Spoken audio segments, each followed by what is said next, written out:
وزیر اعظم جو ہے وہ کابینہ کا ری شفل کرنے جا رہے ہیں، اور اس کے اندر ری شفل میں انہوں نے مجھ سے یہ کہا کہ وہ چاہتے ہیں کہ میں انرجی کا پورٹ فولیو لوں، لیکن اس کے بعد رات کو ہماری بات ہوئی تھی، پھر صبح ہماری ملاقات بھی ہوئی، تو اس میں میں نے ان کو کنونس کر دیا ہے کہ مجھے اجازت دیں کہ میں کیبنٹ سے اسٹیپ ڈاؤن کر دوں۔ ظاہر ہے وزیر اعظم کے ذہن کے اندر اس سے بہتری آ سکتی ہے، اسی لیے وہ یہ کروا رہے ہیں۔ میں تو کوئی سازشوں کا حصہ بننے کے لیے نہیں آیا تھا، اگر کوئی کر رہا ہے تو ضرور کرے۔ میرے سے یہ بات پہلی دفعہ کل رات کو ہوئی۔ چند سطروں پر مشتمل اسد عمر کی ٹویٹ نے حکومت کی جانب سے معیشت کو چلانے اور سنبھالنے کے تمام دعووں کی کلی کھول دی ہے۔ وزیر اعظم عمران خان قوم کو نہ گھبرانے کی تلقین کرتے رہے، لیکن اسد عمر کے اس فیصلے سے یہ ثابت ہوا کہ اب وزیر اعظم عمران خان خود بھی گھبرا چکے تھے، جس کے باعث انہوں نے اسد عمر کی کارکردگی پر عدم اعتماد کا اظہار کرتے ہوئے ان کی وزارت تبدیل کرنے کی خواہش کا اظہار کیا۔ دلچسپ بات یہ ہے کہ اسد عمر سے متعلق اس طرح کی خبریں گزشتہ کئی ہفتوں سے گردش میں تھی، تاہم خود اسد عمر بھی اور تحریک انصاف کے اہم ترین وزراء بھی اسد عمر کی رخصتی کی دو ٹوک الفاظوں میں تردید کرتے رہے۔ کرتے ہیں کہ آپ جا کے ہی جا رہے ہیں یا نہیں جا رہے؟ ہزاروں خواہشیں ایسی کہ ہر خواہش پہ دم نکلے سر۔ یہ تو میں نے یہ ایک تو عمومی طور پہ تو چلتا ہی ہے، میں نے نوٹ کیا کہ جب بھی میں پاکستان سے باہر آتا ہوں، جب میں پرائم منسٹر کے ساتھ نہ ہوں، تو پھر تو پیچھے سے ضرور چلتا ہے وہ چورن جو ہے وہ بکتا ہے۔ میری بڑی بہترین زندگی گزر رہی تھی، مجھے عمران خان صاحب نے کہا کہ، اور وہ الفاظ یوز کرتے تھے، اسد پاکستان کو تمہاری ضرورت ہے۔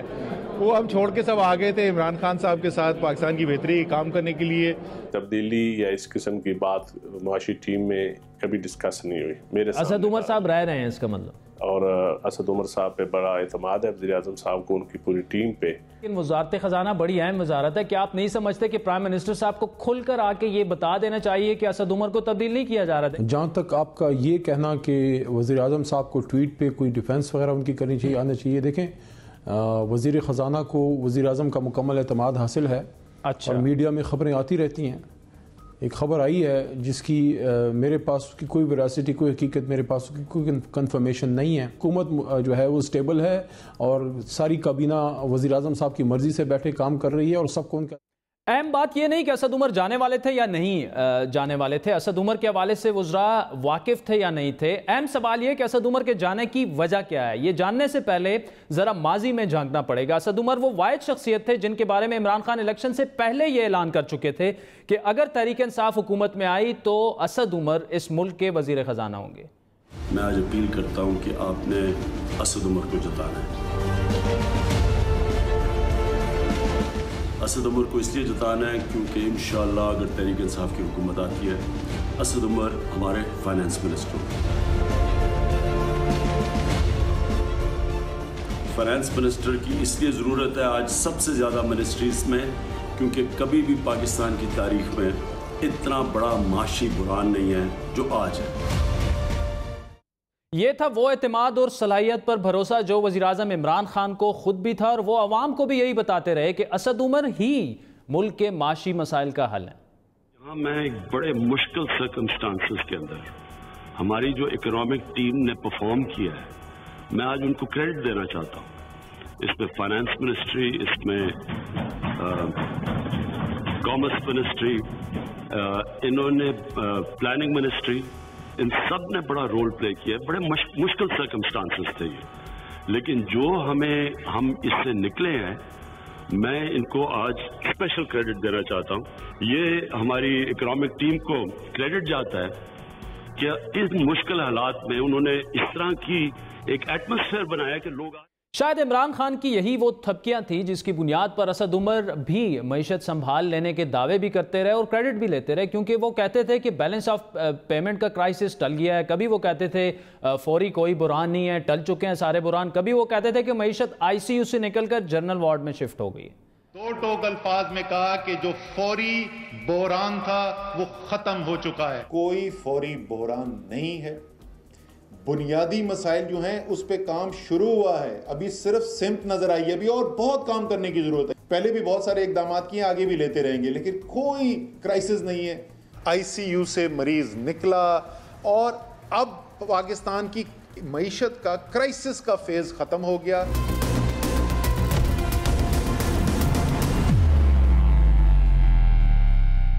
معاشی سرجن اسد عمر صاحب نے مریض معیشت کو ICU سے جنرل وارڈ میں منتقل کرنے کا اعلان تو کیا، لیکن ہسپتال کے سربراہ عمران خان نے مریض کی صحت پر عدم اعتماد کرتے ہوئے اسے دوبارہ ICU میں بھیج دیا ہے۔ اب یہ سوالات بھی اٹھ رہے ہیں کہ اسد عمر نے معیشت کو کس حال میں چھوڑا ہے۔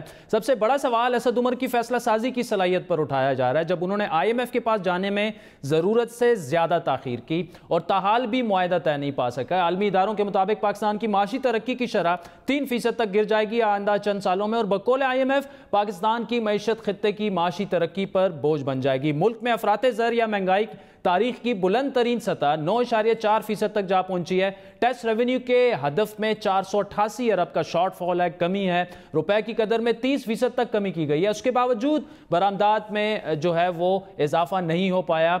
موجودہ حکومت نے ماضی کی حکومت کے مقابلے میں 3 گنا زیادہ قرضے لیے، جو تقریباً 3300 ارب روپے تک جا پہنچے ہیں۔ سٹاک مارکیٹ 3 سال کی کم ترین سطح پر آ گئی ہے، جو اگست 2018 میں 42,000 پوائنٹس پر تھی اور اب 36,000 پوائنٹس تک آ گئی ہے۔ اس مشکل معاشی صورتحال کا ادراک اور اندازہ شاید اسد عمر کو بھی اب کھل کر ہو گیا ہے، تبھی انہوں نے آنے والے وزیر خزانہ کو ابھی سے خبردار کر دیا ہے جو ان کی وزارت کا قلمدان سنبھالیں گے۔